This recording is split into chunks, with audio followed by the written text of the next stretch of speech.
So can you just say who you are and where you're from when asking? Yeah. And there's a microphone coming. Hi, my name is Amy Fabry and I run an organisation called iCuriosity. So about curiosity, and I use a completely different methodology, which is hermeneutics. So anyway, the point that I would like to know is you mentioned 94% of businesses. Presumably that means every plumber and every baker and everything, everybody, including Rolls-Royce. So to me, the question is not whether the number is relevant, but whether the question asked has any pertinence to the answers we are looking for. I mean, it is obvious to everybody that a British plumber is not going to do business in Spain most of the time, especially not legally.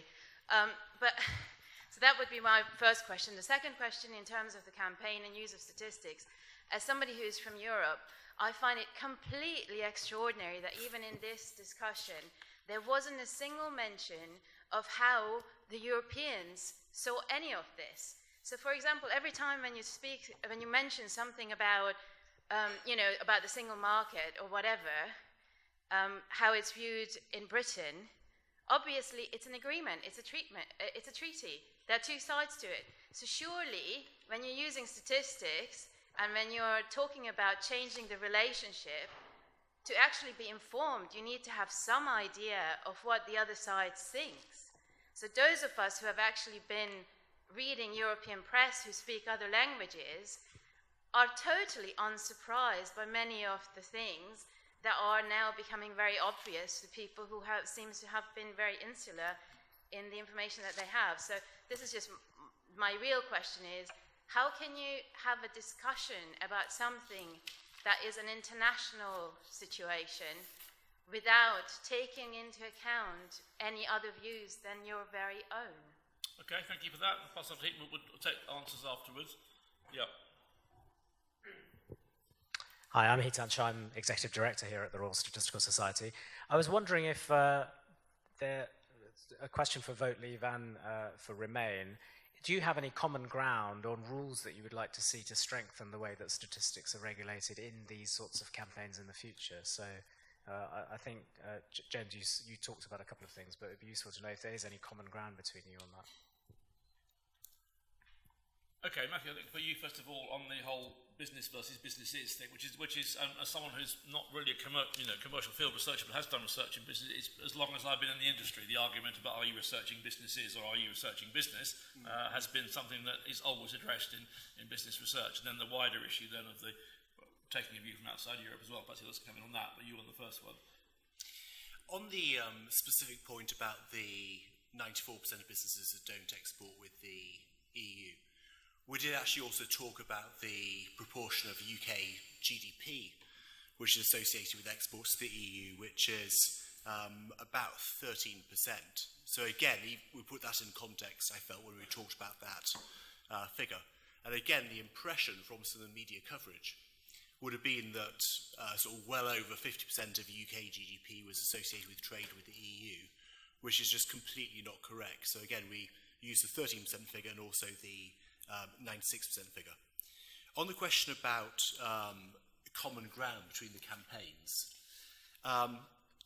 I haven't given that much thought to the idea of having some sort of independent body to arbitrate between the facts, but I'm not sure it would really work. I think people would actually question who is actually doing the arbitration. I mean, even, for example, looking at the two BBC videos, when I saw the second one questioning the 4,300 figure, I felt that was biased because it wasn't picking up the Remain campaign on the fact that, you know, would we be actually £4,300 a year worse off? It wasn't. It was accepting the assumption that the economy would shrink. It was just saying it would be divided amongst more people. So I think actually there's a bias actually within that video, which I felt. When should I talk about 350? Oh, I'll get it over with. I know you want to. I think we should get it over with. I've been challenged enough on this already tonight. And I'll run through it for hopefully the final time in my life, having sort of addressed this at almost every public meeting and media interview I attend. First of all, when people think about their salaries, they think of it in gross terms. They don't sort of say, oh, my salary's 25 grand a year, and I pay 8 grand a year in tax, so my tax bill's 8 grand a year. But oh, what? Actually, I use hospitals, and the roads are clean, and I have a local school, and the council cleans my bin. Therefore, my tax bill isn't really 8 grand a year. It's less than that. People don't think in those terms. People think in gross terms. And on the question of the rebate, George Osborne himself made it very, very clear that the rebate is very much up for negotiation. It isn't a certainty. It isn't a given that we get the rebate. It's up for negotiation with the EU. I can read out quotes of saying that. Right. And also, James's boss, Will Straw, wrote a pamphlet for the IPPR talking about the abolition of the rebate. So the head of the Remain campaign wanted to abolish the rebate. So I thought we were perfectly within our rights to talk about £350 million a year, or more accurately, £367 million a week, sorry. Okay, do you want, James, if you can come on to, probably not arguing that will be here all night, but if you can, we know what you say about that, but if you could address the idea of the sort of the common ground, the regulator kind of thing, I'm going to ask David to respond to the sort of wider view from Europe thing. Yeah, I mean, I think the short answer is no, to be honest with you. I mean, I've made some suggestions, I've been willing to listen to others. I've possibly done a bit more soul searching because I got beaten, and that's the way of the world. I mean, look, what I would say is this. That this is an incredibly well-informed audience in terms of both statistics and their statistical use in this referendum. And all of the speakers have said the same thing, which is basically a plague on all your houses. All politicians lie, nobody trusts them, and frankly, everybody in the referendum campaign told a pack of lies. That's basically what all the Interful facts, polling, the BBC, that's what everyone said. Now, I would obviously disagree with that. Now, don't get me wrong, I'm not saying all of our statistics were bulletproof, but ours were a lot better than that. There is no, I mean, I'm going to do a quick, honest show of hands. You can't abstain. You can't say, well, you can't say they were both the same, right? You can abstain and just keep your hand down. Who honestly thought Leave statistics were more honest than Remain's during the campaign?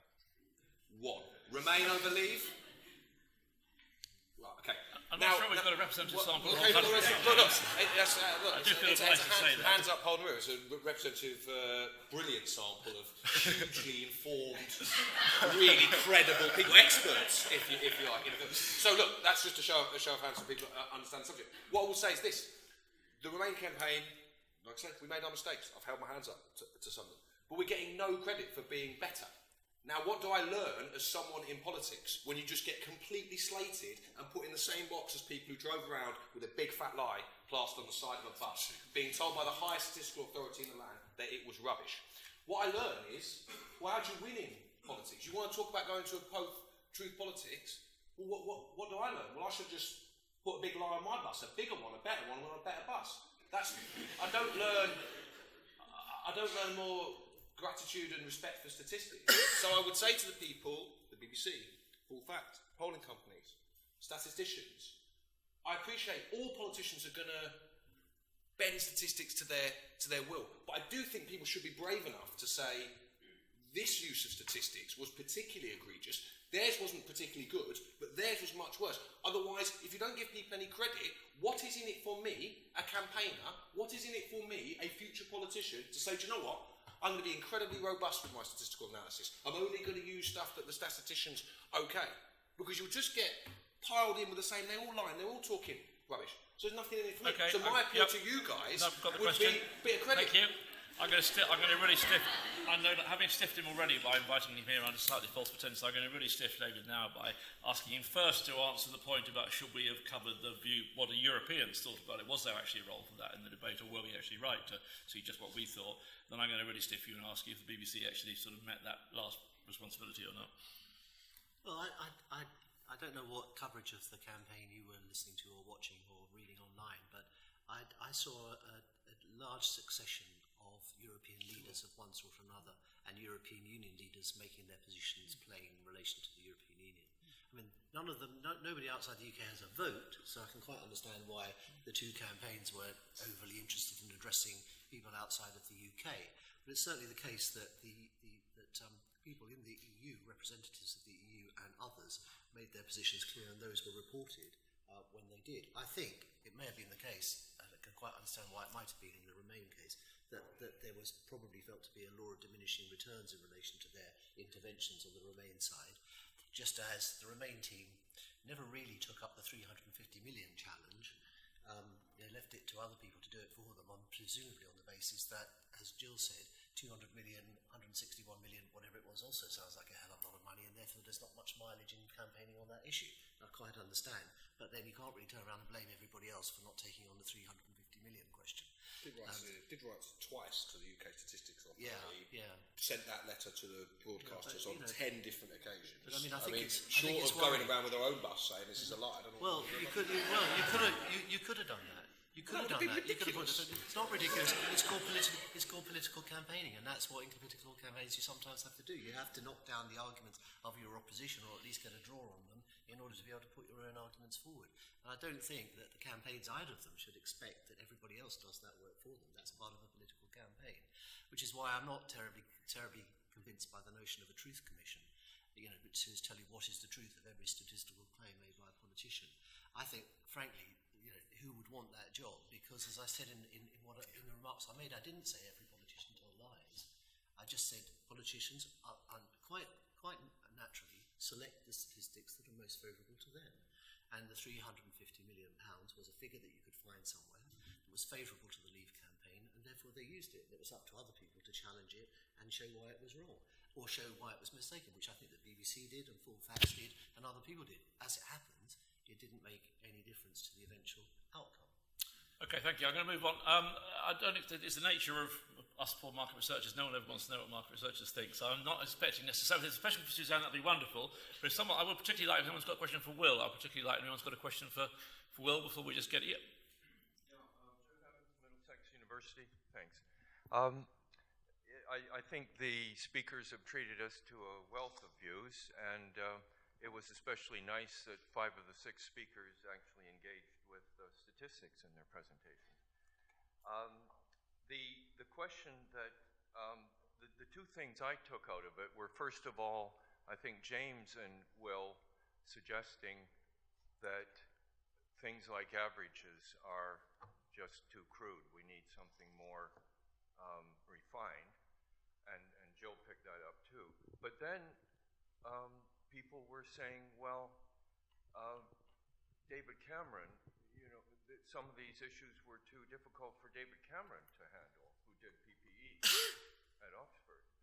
So the question is, I think there's quite a dilemma here. Social policy in the modern democratic state is exceedingly complex, and yet we're trying to represent it by a finite number of finite statistics, and I just think that's a great dilemma. I'd like to know what people think about it. Okay, thank you. Another one, again, ideally for Will. One at the back there.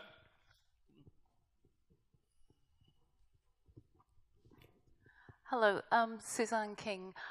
What evidence is there that the statistics made any difference whatsoever? Because don't people fit the facts that they hear to their opinions that they already hold? And isn't the most important fact or statistic that we've seen this evening the one that Suzanne showed that, was it 64% of people wanted the country to go back to where it was? Question for Suzanne. Brilliant. But Will, do you want to have a first crack at I think it could go for anybody, but I think your view is particularly interesting on this. Sure, and just quickly on the businesses, on Full Fact we set out the 3 main ways of measuring businesses, i.e. the number, the turnover and the number of employees. They're all relevant, they're all interesting, and it's up to people to make up their own minds as to which they care about, but small businesses employ about 50% of employees, and they're not to be sneered at. On averages, you're absolutely right, it's a complicated world out there, and we're looking for useful summaries. Sometimes there is no useful summary of the whole country that doesn't hide important choices we make.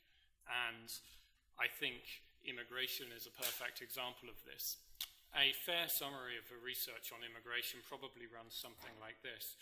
It has a relatively small effect on public finances, probably in the order of about a penny in a pound, and it's probably slightly positive. It's probably better for EU immigrants than non-EU, younger than older. And all of that is basically true and reasonable. But the people who it affects worse are the people on lowest incomes, of whom, of course, there are most. So you can say the high-level view of the entire country is immigration is good for the economy and have some facts behind you.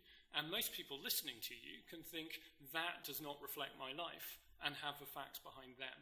And that is the dilemma that researchers have to deal with in the danger of average and aggregate views of the country and the economy. At the end of the day, the facts are the pound in your pocket. The facts are your job. The facts are your family.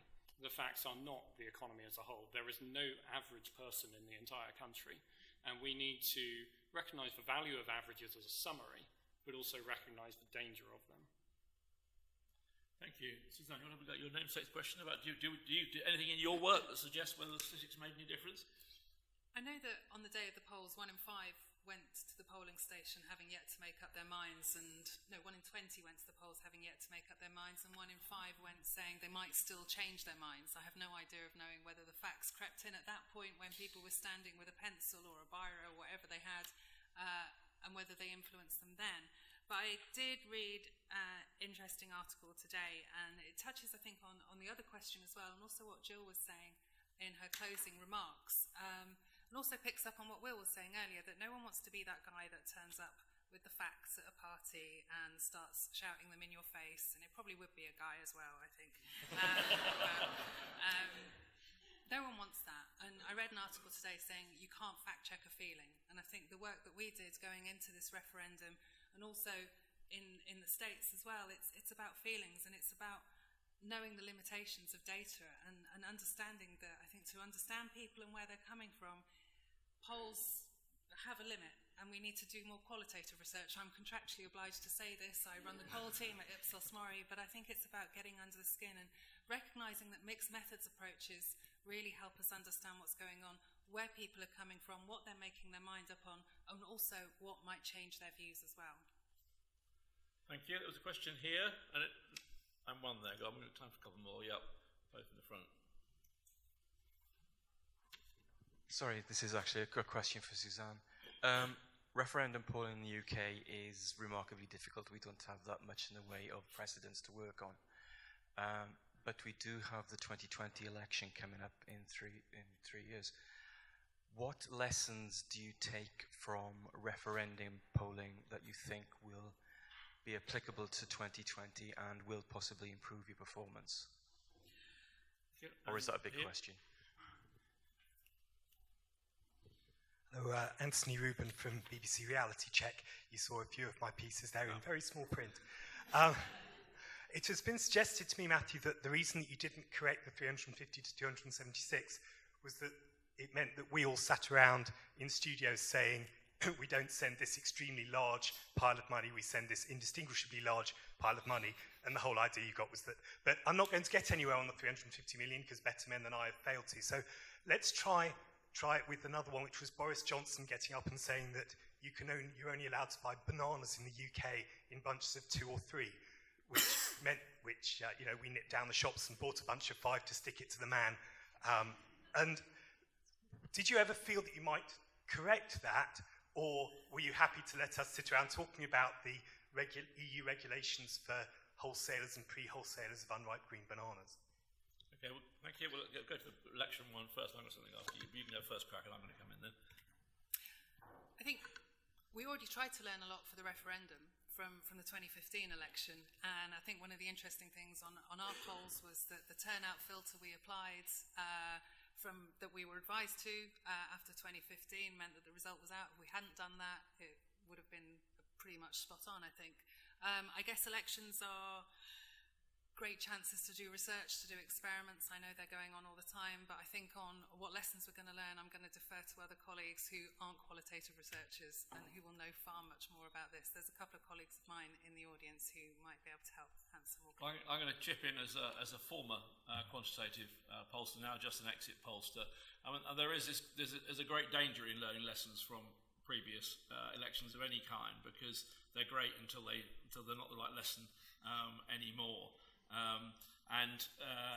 You can very easily reach certain decisions about turnout filters, one thing that Suzanne mentioned, or you can do things like, there's a very interesting Canadian pollster or polling researcher, some of you will have read, called Claire Durand at the University of Montreal, who has basically developed a theory that you should be able to expect which ways undecideds will go on a variety of bases. And so she said you take in Scotland, so you took the undecideds and divided them 2 for no for every 1 for yes, on the grounds that there was the nature of the campaign was such that you would have a shy no vote.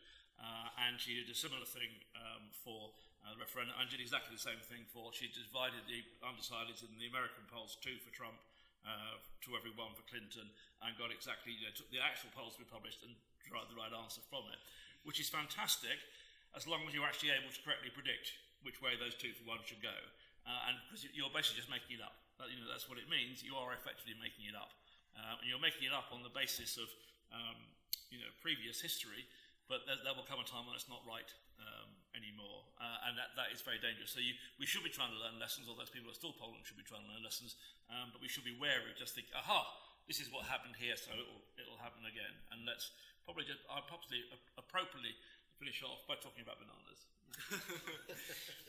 I don't want to make things up, and I can't actually remember the context of all the banana quotes. I remember sort of Boris Johnson picking up the bananas and talking about it. I can't remember what regulation was that he was talking about, so I'm not going to sort of bullshit on that point. But what I do want to get in before the end of the session is, let's not forget that,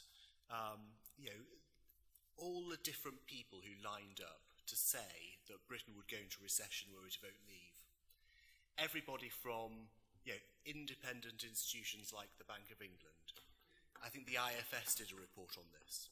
The Treasury certainly did a report on this. Every international organisation like the OECD and IMF were doing reports on this day after day. Who knows what will happen over the next couple of years? But it must be said that that self-inflicted recession that George Osborne talked about hasn't actually happened. That is a big fat lie, that was going to happen. And it hasn't happened yet, and I don't think it will actually happen. We've got the biggest growth this year of all the G7 countries. So I think it's worth remembering before we go sort of criticising the Vote Leave campaign for the facts about 350 million. Well, I think we probably should, and what we've learned from all this, we are going to have to draw a lot because it is getting very late. I think we should actually try and get everyone back, or certainly the Vote Leave and Vote Remain people back in 2-3 years' time, and then actually see, because you're quite right, we don't know. We don't know what will happen. We'll never know what will happen if we voted to stay, because we didn't. But we may actually find out all those dire predictions were true, and they may not be.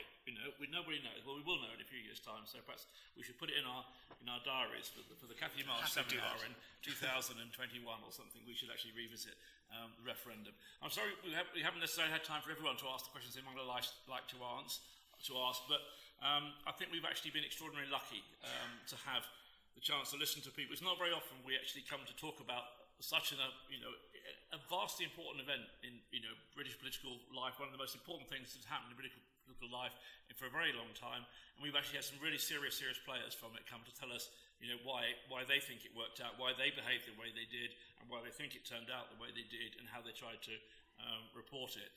And I personally feel very privileged to have been here to listen to all of it, and I hope you do as well. So thank you all much for coming along, and thank you especially to our speakers.